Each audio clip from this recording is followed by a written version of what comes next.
Pitching is a really important skill to grasp in MLB The Show. It's more than just settings. It's more than just those basic things. You have to have strategy. You have to be able to read your opponent, follow some basic in-game strategies to dot up your opponents and get those swings and misses. So what I'm going to do today is give you some tips, give you some basic settings, feedback, and strategy you should be doing to help you dot up your opponents and get those swings and misses in MLB The Show. These settings and tips mainly apply to online play and what I recommend for Diamond Dynasty online. However, these can definitely help you overall, but they are mainly for online play because we're playing against real people, not the CPU that technically knows what pitch is coming at all times.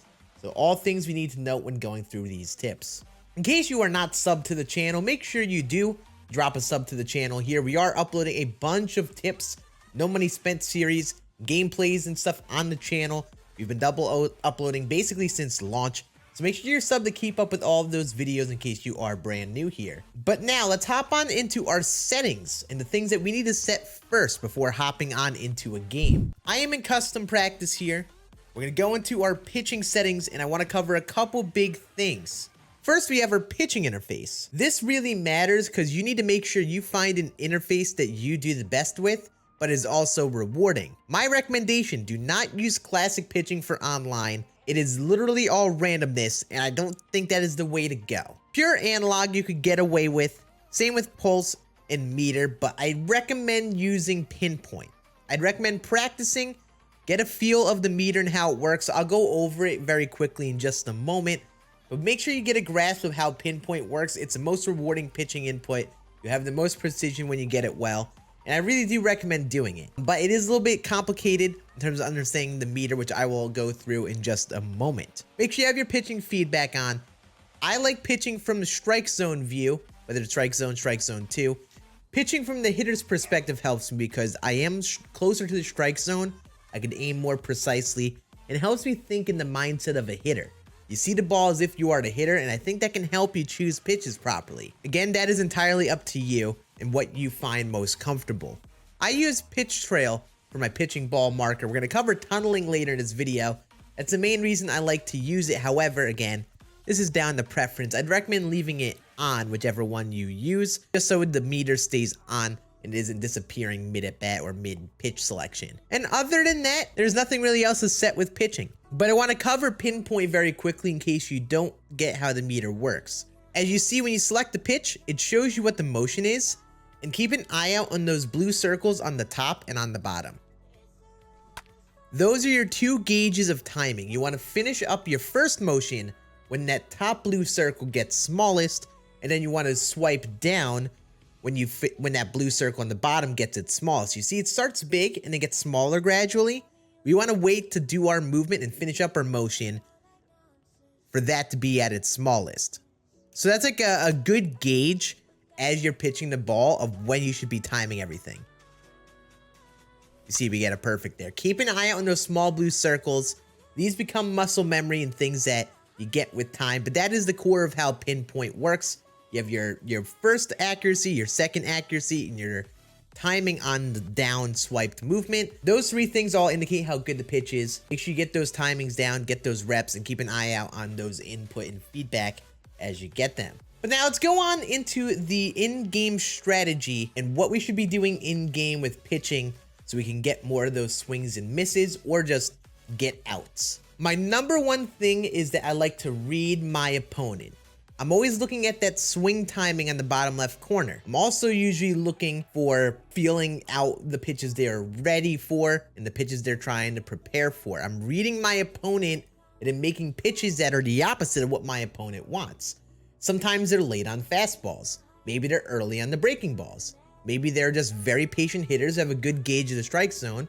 Maybe they're people that just swing very freely and swing at everything. Always pick up on the trends of what your opponent is doing and then make adjustments based off that. Like if your opponent is consistently late on fastballs, I wouldn't only throw fastballs, but if you need a 2-strike pitch or a pitch to get an out, go to like an inside sinker, cutter, or fastball. Get them late on that pitch. Do you have an opponent that just swings early on those breaking balls and those fastballs? Maybe they're just really ready for those 4-seam fastballs. Then you give them a lot of breaking balls. You force them to slow down and time up a breaking ball. If they're just the patient hitter If they're taking a lot of pitches close to the strike zone, you got to force their hand by throwing strikes early. Attack them right away. If there's someone that swings freely, then you just keep the pitches outside the strike zone. Don't need to throw any pitches in the zone, basically. Always read what your opponent is doing, get an idea of how your opponent is as a hitter, and basically do the exact opposite of what they want and what they're succeeding in. Now, we're going to talk about the concept of tunneling. In case you don't know what tunneling is, this is a pitching concept that real-life baseball players do. You guys know Pitching Ninja on Twitter. He covered this a lot with like overlaying pitches and stuff. The concept of tunneling is basically this. Imagine like a tree or just a brush, and there's one single place where the tree stump comes from, and outward go different branches. They go different directions. And what we want to do is sequence pitches so they look like they're coming from that one singular place out of the hand, so they look like they're coming the same pitch in the same path, but use the break of the pitch like a slider or a cutter or a sinker, and have that fool our hitters. So for example, this is why we use pitch trail as our pitching interface or our pitching ball meter. We're going to throw a sinker right here. Look at the ball trail out of Corbin Burns' hand. We threw a sinker inside. Now we'll throw a cutter that looks like it's going on the same ball path, but since it's a cutter and breaks a different direction, we're going to throw it a little further off the plate. And those pitches look the same out of the hand, but they break differently about halfway through the pitch because it's a cutter and a sinker. You can do the same thing with a slider, but aim it even more inside. This is the concept of tunneling, where you basically try to overlay pitches, get people to think that they are the same exact pitch, and basically use the motion of that pitch to deceive them and hopefully get swings and misses or just weak swings. You overlay that pitch trail basically with pitches of the same type, and you try to fool your opponent. This is something I'll dive in more detail on future videos, but pitches that are good for this are sinkers, cutters, sliders, changeups, all these pitches that don't have the most movement ever, but are maybe similar speeds. These are going to be really valuable things to get down, especially with the concept of tunneling, because now you could really fool your opponents. You could have one pitch like that, be right on the corner, then throw a pitch, make it look the same, and have it go outside the zone. When you're playing real people especially, they will fall for those and swing at those a lot more often if you sequence your pitches properly and tunnel them well. My final big thing with pitching that definitely separates me from other people that I want to mention that maybe other people don't cover in their strategies is being persistent. The thing for me is I'm an annoying pitcher. If you're someone that struggles hitting the same pitch, I will keep going to that same pitch. If there's a pitch where I'm trying to go to like a cutter inside and they don't swing at that inside cutter off the plate, I'm not afraid to go to that pitch 2 times in a row. A lot of times what people do is they think, oh, this person threw that pitch and missed their spot, they're just going to throw something else now. And they kind of mentally count that pitch out. Me, I'm someone who is very persistent. I'm not afraid to throw that same pitch over and over and over again until it gets me that out.